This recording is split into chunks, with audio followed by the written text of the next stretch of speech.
고위공직자범죄수사처, 일명 공수처. 말 그대로 고위공직자들이 저지른 범죄를 수사하는 기구입니다.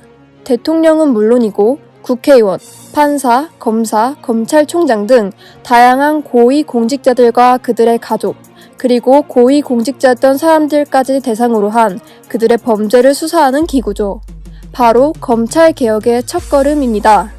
그동안 검찰은 수사권과 기소권을 모두 가지며 정말 수사해야 할 사건을 수사하지 않고 여러 편파 수사와 비리, 심지어 사건 조작까지 하며 그 권력을 남용했습니다. 그러다 보니 검찰의 신뢰는 바닥으로 떨어졌고 국민들은 검찰이 권력자들을 제대로 수사할 수 없다고 판단했습니다. 그래서 나온 게 바로 고위공직자범죄수사처. 고위공직자들을 대상으로만 수사를 하고 한편으로는 검찰을 견제할 수 있는 독립적인 기구를 만드는 것이죠. 국민들은 돈 많고 권력이 있으면 범죄를 저질러도 제대로 처벌받지 않은 이 실태를 비판하며 검찰개혁을 요구했고 수많은 시민들이 거리에서 공수처 설치를 외쳤습니다. 그렇게 수많은 논의를 통해 법을 보완한 후 드디어 2019년 12월 30일 국민들의 염원이었던 공수처법이 통과되었고 공수처의 법정 출범일은 바로 지난 7월 15일로 확정됐습니다. 그러나 고위공직자범죄수사처가 결국 법정 출범일을 넘겼습니다. 오늘부터 고위공직자범죄수사처 관련 법률이 시행에 들어갔지만 정작 공수처는 출범을 하지 못했습니다. 이러다가는 연내 출범도 불투명하다, 이런 전망이 나오고 있습니다. 왜 공수처는 출범하지 못하고 있을까요? 바로 공수처 운영의 핵심이 되는 공수처장 임명이 미래통합당의 방해로 지연되고 있기 때문입니다.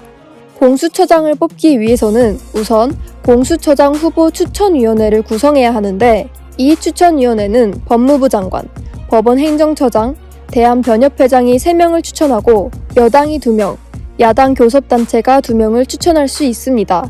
그런데 미래통합당이 야당 교섭단체에서 추천해야 할 2명을 제시하지 않고 있다는 것입니다. 그럼 미래통합당은 왜 추천을 안 하고 있는 것일까요?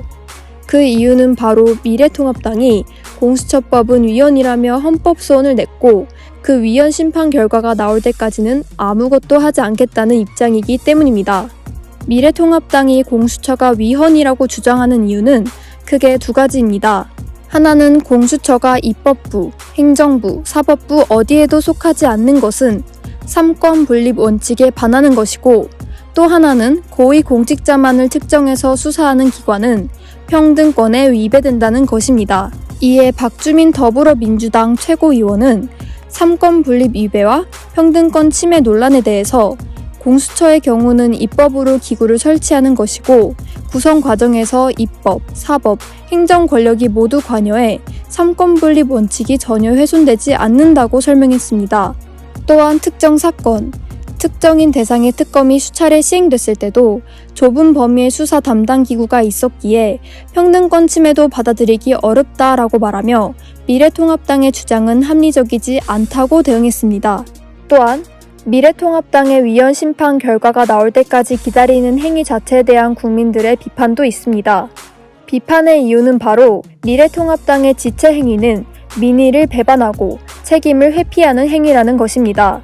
공수처 설치는 국민들이 원했고 이미 명분도 충분한 검찰개혁의 일환입니다. 더불어 공수처법에 문제가 있다 판단하더라도 100석 이상의 의석을 가진 정당이 직접 국회에서 논의를 하지 않으며 국민들을 위한 고민을 저버린 채 헌재의 결정만 기다리는 것은 무책임한 행동이라는 것입니다. 2016년 박근혜 탄핵 촛불이 활활 타오르던 당시 박근혜 정부 검찰 출신 민정수석인 우병우는 시민들의 촛불을 비웃기라도 하듯이 검찰 조사에서 여유로운 모습을 보였습니다. 공수처 출범은 이런 일이 다시는 생기지 않기 위한 검찰개혁의 첫 걸음이자 대한민국 고위공직자들의 부패를 바로잡을 새로운 시작입니다.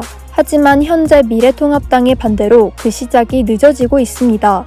공수처의 실행이 늦어지는 지금 이 순간에도 이미 고위공직자들의 범죄는 하나둘씩 밝힐 수 없게 되고 있을지 모릅니다. 미래통합당은 하루라도 빨리 공수처 출범을 위한 노력을 해야 하지 않을까요?